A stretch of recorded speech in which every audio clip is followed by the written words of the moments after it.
విజయనగరం రావాలనుకున్న ప్రజలకి వాహనదారులకి మా యొక్క విజ్ఞప్తి అండి. ఇక్కడ మనకి Dorapudi road come railway bridge works నడుస్తున్నాయి. దీనికి సంబంధించి ఇప్పుడు రోడ్ కమ్ రైల్వే బ్రిడ్జ్ సంబంధించి పక్కన టెంపరీ రోడ్ని మనం వేయడం జరిగింది. అప్పుడు వర్క్ స్టార్ట్ అయ్యేటప్పుడు ఈ టెంపరీ వేసే రోడ్డు ఇప్పుడు డ్యామేజ్ అవ్వడం జరిగింది. దీన్ని డ్యామేజ్ని రెక్టిఫై చేసుకొని మళ్ళీ కొత్తగా రోడ్ వేయడం కోసం నిమిత్తం వాళ్ళేమో మాకు ఎస్పీ గారికి కలిసి మాకు ట్రాఫిక్ డైవర్ట్ చేయమని మమ్మల్ని హెల్ప్ కోరడం జరిగింది.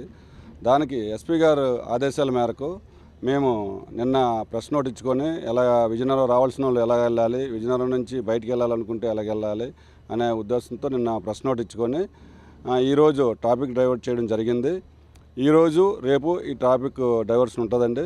విజయనగరం ప్రజలు మరియు విజయనగరం వాహనదారులు అదేవిధంగా విజయనగరంకి రావాలనుకున్న వాహనదారులు కూడా ఈ చిన్న ఇన్కన్వీనియన్స్ని గమనించగలరని కోరుకుంటున్నాం.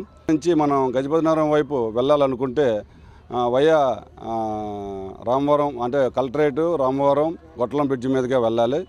అదేవిధంగా గజపతినగరం వైపు నుంచి విజయనగరం రావాలనుకుంటే మన Gotlam bridge Ramavaram and collectorate junction మీదుగా రావాలి. సో మనం ఇక్కడ వేస్తున్న బ్రిడ్జ్ ఏదైతే ఉందో సుమారుగా ఒక హాఫ్ కేఎం బ్రిడ్జ్ మనం కంప్లీట్గా బ్లాక్ చేయడం జరిగింది. ఇది మన కలెక్టరేట్ నుంచి దోరపూడి అండర్ పాసేజ్ బ్రిడ్జ్ వరకు కూడా ఫ్రీ యాక్సెస్ ఉంటుందండి, ఇబ్బంది ఏం లేదు.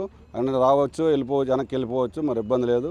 అదేవిధంగా గొట్టలం బ్రిడ్జ్ నుంచి కూడా గొట్టలం బ్రిడ్జ్ నుంచి జేఎన్టీయూ అండ్ సీతం కాలేజీ వరకు కూడా రావచ్చు, మళ్ళీ వెనక్కి వెళ్ళిపోవచ్చు అండి, ఇబ్బంది ఏం లేదు. కంప్లీట్గా ఏదైతే రోడ్డు వర్క్ మనం చేస్తున్నామో అదే మనం బ్లాక్ చేయడం జరిగింది. అది కూడా ఆల్టర్నేటివ్ లేక బ్లాక్ చేయడం జరిగింది. మరి ఆల్టర్నేటివ్ ఏం లేదు, పక్క నుంచి ఏమన్నా మన సింగిల్ కూడా వే అవ్వడానికి కూడా ఆల్టర్నేటివ్ లేదు. ఈ విషయాన్ని విజయనగరం ప్రజలు మరియు వాహనదారులు అందరూ గమనించి మాకు ట్రాఫిక్ పోలీస్కి సహకరించాల్సిందిగా కోరుతున్నాను.